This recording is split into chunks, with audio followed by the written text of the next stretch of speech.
Yo, yo, yo, it's Joe from Photos with Phones. Today we're out in the hot mid-afternoon sun to show you why you need a smartphone camera lens filter or sunglasses for your lens. Let's get to it.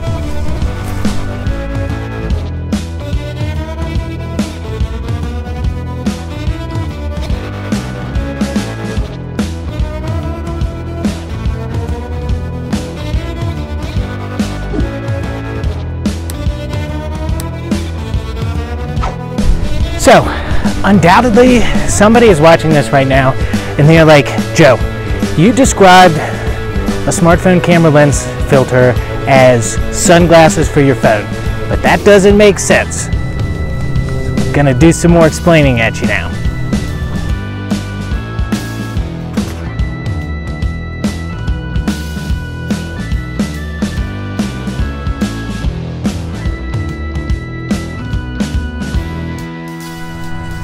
So, when you're shooting video, there's something called the 180-degree rule.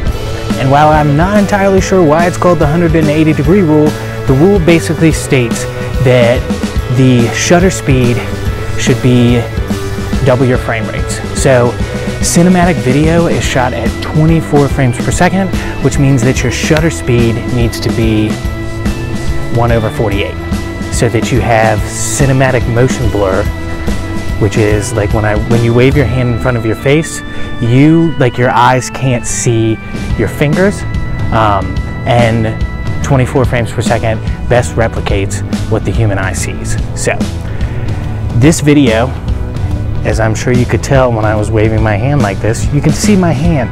It's not shot at 24 frames per second, and that's because I do not currently have a filter on. That's because I'm going to do a little experiment for you to show you exactly why adding one of these filters is so important.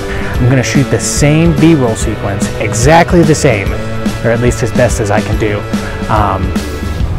without the filter, and just making sure my exposure is right, and there's just not really anything that I can do about the frame rates. And then I'm going to pop the filter on there, shoot in the frame rates that I would like to shoot in, and you're gonna really see why. I put like little chapter tags down in the description, so if you want to just skip ahead, you can do that too. Let's experiment.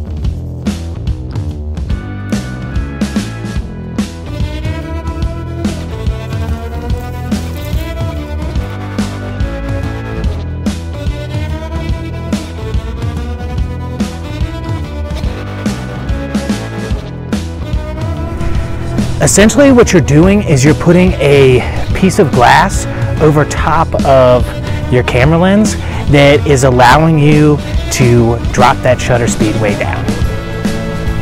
That's what it is.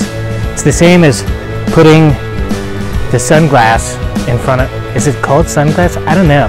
Putting the treated for the sun glass in front of, it's really just sunglasses for your phone. Like, I'm gonna show you exactly what it is in just a second. I'm just kind of like building up some suspense, because like it really does look cool. Like, you put one of these on your phone and you just look like you know what you're doing. So maybe it's time now. Okay.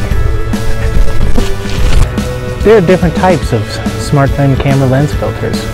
There are polarizing ones that are like sunscreen for your phone, that take the glare out of photos and videos through glass, and there are neutral density ones that are, as I've described so far, like sunglasses for your phone.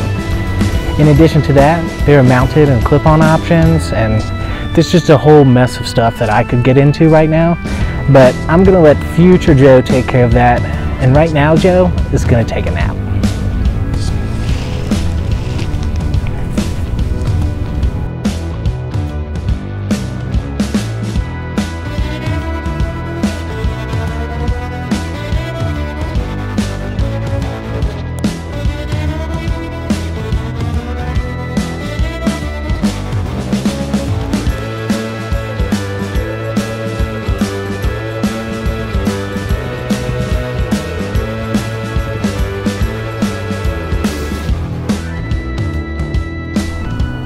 that's all we got for you.